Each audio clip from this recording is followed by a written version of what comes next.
قرآن واسق حياتي قرآن. Bismillah ar-Rahman ar-Rahim. Assalamu alaikum wa rahmatullahi wa barakatuh. Inshallah, we'll be learning 10 lessons from Juz 15. Let's go to our first lesson.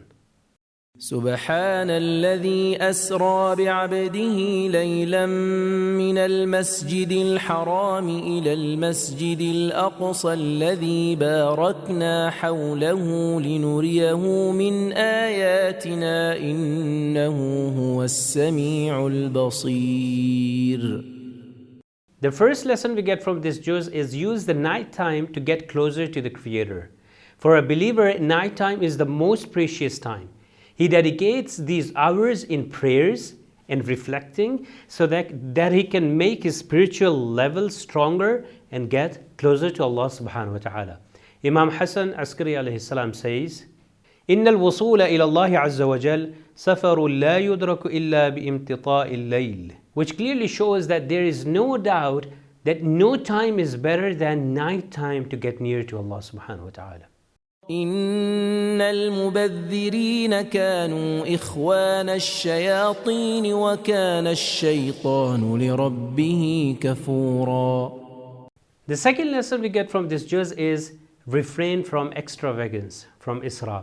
Allah subhanahu wa ta'ala says in Quran in this verse that a person who is wasteful, a person who does israf, is like the brother of shaitan. The most crucial wastage is wastage of time, which is irreplaceable. One must be mindful not to waste time and channelize his energy in positive way to seek closeness to the Almighty.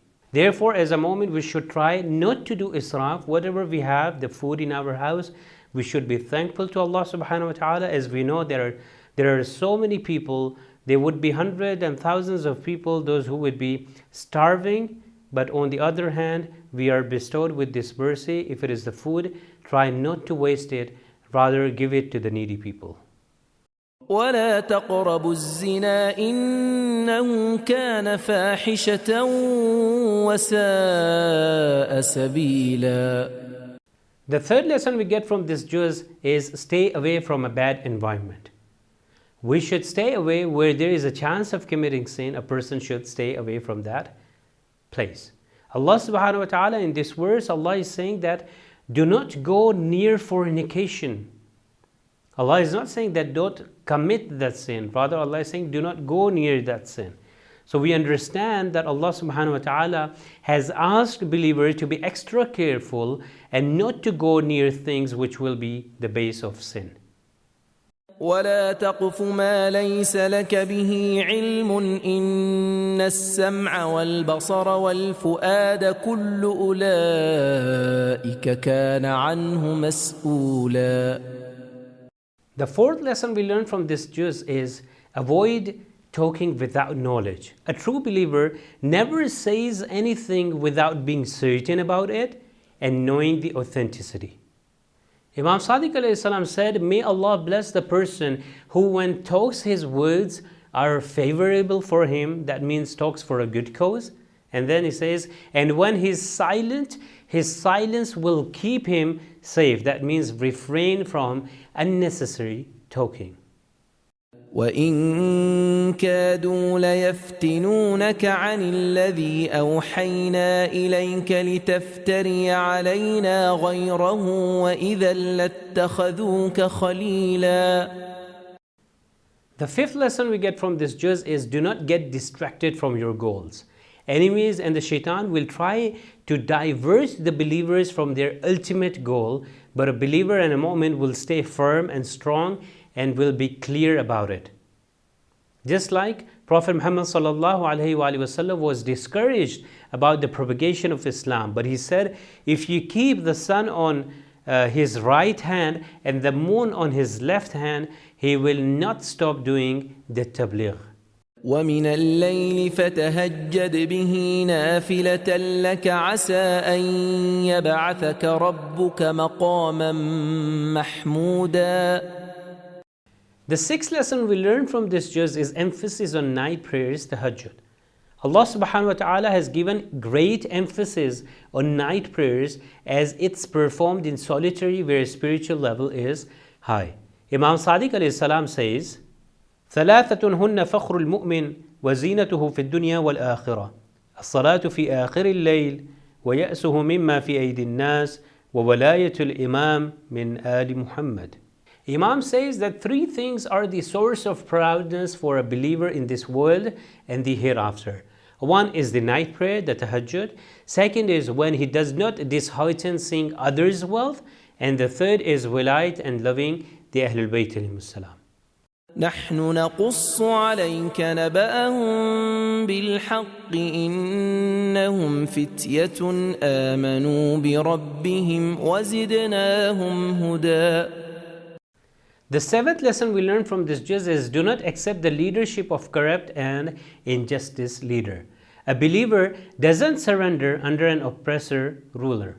When it becomes difficult for him to practice his religion under the leadership of an oppressor, and he is not in a situation to stand firm and strong against the ruler, then a believer migrates to a better place where he can practice his religion freely. This verse is about Ashabul Kahf who did not surrender to the cruel king of their time. قل ربي أعلم بعدتهم ما يعلمهم إلا قليل فلا تمار فيهم إلا مراء ظاهرا ولا تستفت فيهم منهم أحدا. The eighth lesson we get from this juz is avoid unnecessary details. That means don't get into the details which are not required and needed. This is a very important message from Allah subhanahu wa ta'ala. This verse is about Ashab al-Kahf, where Allah subhanahu wa ta'ala says that some believe there were 3 people, some believe there were 5. But Allah, instead of clarifying the count, He says it does not matter how many they were. From this we understand that we must not get into unnecessary details and waste our energy on it. Imam Ali alayhi salam says, إِيَّاكُمْ وَالْمِرَاءَ وَالْخُصُومَةَ فَإِنَّهُمَا يُبْرِضَانِ الْقُلُوبَ عَلَى الْإِخْوَانِ وَيَنْبُتُ عَلَيْهِمَا النِّفَاقِ. Which means avoid unnecessary discussions, as it is the source of enmity between believers and is the disease of a soul. ولا تقولن لشيء إني فاعل ذلك غدا إلا أن يشاء الله. The ninth lesson we learn from this juz is rely on Allah and say inshallah. A believer has total trust on Allah subhanahu wa ta'ala. Let the task be major or minor, as he knows Allah is the only one who can help him.